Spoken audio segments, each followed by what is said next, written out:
Hey everyone, so today I'm actually going to be reading a story that I found on Reddit. It is 4 different parts. It is by mrmichaelsquid. I will link it in the description. None of this was written by me. I don't know exactly who wrote it, not personally. But I think this would be something fun to do, and it seems interesting. So, here we go. I live in Casper, Wyoming, and I have my entire life. Every weekend I like to hike after a long week of work. It's the one thing I feel connects me to the universe outside of my glorious job at Walmart. 2 years strong. I'd had a fairly awful Friday, getting reamed out by my manager and needed to get out to avoid losing it.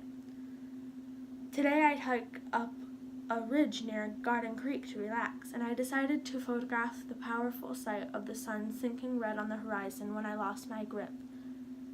I dropped my phone, trying to get the perfect angle, and it cascaded down with hopefully minimal damage, 20-odd feet below.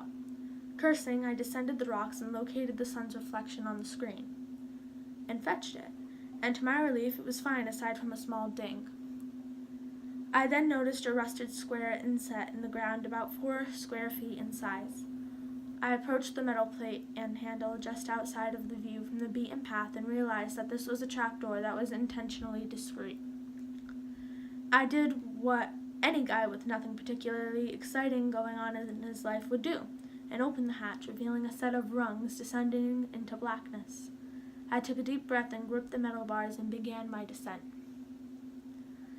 I first thought this was a fallout shelter as I held my LED flashlight strap in my teeth as I climbed down.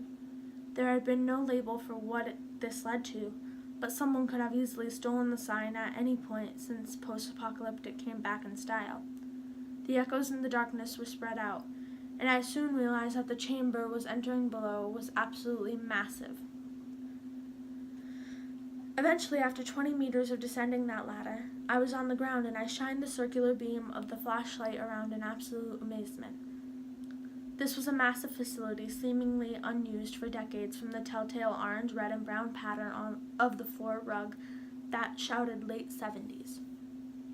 The gaudy green desk confirmed this, on which sat TRS-80 Model 2 computers with their large floppy disk drives and coffee mugs with Cooper fronts with phrases like "disco is dead" and cassettes of Rush and other gems from around 40 years ago. It was a time warp, and I was ecstatic to have discovered the place, albeit a bit creeped out by the dark, cavernous space lit solely by the cold beam of my flashlight. There was paperwork stacked neatly in and out trays, rotary phones, and even a few beanbag chairs near the wood-paneled walls. I walked through the massive circular space, noticing double doors on a wall, and continued through, my eyes wide in amazement. Past those doors was the longest hallway I'd ever seen. I could just make out the end, the light of the LEDs barely able to penetrate the thick darkness. There appeared to be over 100 tall steel doors lining the walls of the corridor, each locked and containing a small slot for perhaps food and another to allow looking inward. A shiver climbed my spine as I stared at the heavy locks on the doors, and it was then that I caught the faint scent of decay. I raised the beam to the slit and peeked into the first chamber on the left, peering and as my neck hairs raised at fear for what I was seeing. A thin, naked man was standing there, facing away from the sliver of the window, unmoving. His skin looked almost glossy, reflecting the flashlight in an eerie glow. At first I assumed him long dead, somehow frozen in place, but his hairless head twitched slightly as if disturbed by the light, and I fell backwards in shock, covering my mouth with my hand. My mind raced to understand, but questions sprouted endlessly. I saw a slip of yellowed, brittle paper glued to the door that read 01AR, and then noticed all of the doors were numbered as well.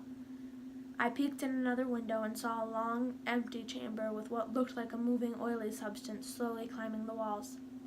I blinked in disbelief. It was like a living liquid moving against the push of gravity. I actually bit my hand to assure I wasn't dreaming, feeling pain swell in confirmation. I peeked through another window and shouted as a horrific smile of teeth similar to a lamprey slammed against the plexiglass slit. I stared in revulsion and disbelief. Whatever the thing in there was had to be over 2 feet in diameter, its dozens of sharp teeth twirling against the plexiglass. My mind began to spin as I noticed one of the chambers further in looked to be missing a door before realizing it was open. It was then I heard the slam echoing from the large chamber I came from that entrance hatch. Something was coming down the ladder with the echoing clicks of the steel rungs. I ran down the hall past ungodly nightmares locked behind steel doors. The beam of my flashlight illuminated horrible things in those window slits. Teeth, fangs, claws, stretched limbs, and bubbling forms that should not exist. Things that dug into the part of my brain that controlled logic and rational thought with strong fingers, ripping it to shreds as I ran down the endless hall. The smell of death grew strong as I passed that one doorway to a massive chamber filled with corpses in various states of decay. Some mummified, black and skeletal, others fresh and red, some bloated and white with putrefaction. I coughed bile and finally came to another set of doors and burst through. There were flies, cabinets and lockers, giant reels of magnetic tape lined on the fox wood paneling on the walls.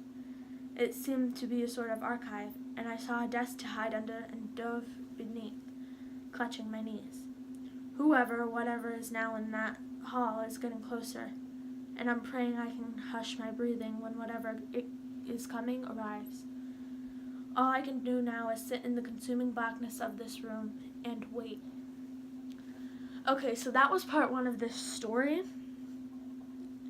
And that story was called I Found a Secret Lab from the 70s. So I think that was actually very interesting, and it makes me want to read more. I haven't yet. I have only read what I just read to you. So, again, this is probably not real. I mean, it could be, but most of the stuff on this Reddit user's page is fake and made up. So, that's it for this video. I was planning on uploading a vlog today, as you know, but, I mean, actually you won't know, but I didn't because I'm not going to really be home today. So, that's it. I'm going to link this below, the Reddit user below, and I hope you enjoyed it. I will put part 2 up as soon as I can, but maybe I'll wait until next Saturday to do that, but that's it. And I hope you guys enjoyed this story.